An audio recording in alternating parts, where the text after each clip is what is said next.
ನಾನು ಇದೇ ಮೊದಲನೇ ಬಾರಿಗೆ ಈ ಜಾತ್ರಾ ಮಹೋತ್ಸವದಲ್ಲಿ ಭಾಗವಹಿಸ್ತಾ ಇರ್ತಕ್ಕಂಥದ್ದು.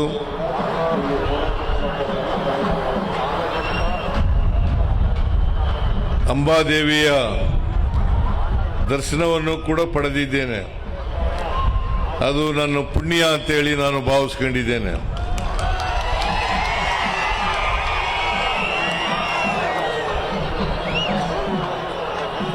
ಈ ಜಾತ್ರೆ ಇಷ್ಟೊಂದು ಜನ ಸೇರ್ತಾರೆ ಅಂತಕ್ಕಂಥದ್ದು ನನಗೆ ಕಲ್ಪನೆ ಇರಲಿಲ್ಲ.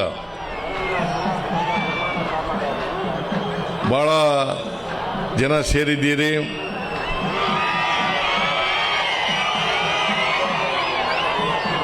ನಿಮ್ಮೆಲ್ಲರಿಗೂ ಕೂಡ ಅಂಬಾದೇವಿಯು ಒಳ್ಳೆಯದನ್ನು ಮಾಡಲಿ ಅಂತೇಳಿ ಈ ಸಂದರ್ಭದಲ್ಲಿ ನಾನು ಕೂಡ ಪ್ರಾರ್ಥನೆಯನ್ನು ಮಾಡಲಿಕ್ಕೆ ಬಯಸ್ತಾ ಇದ್ದೇನೆ.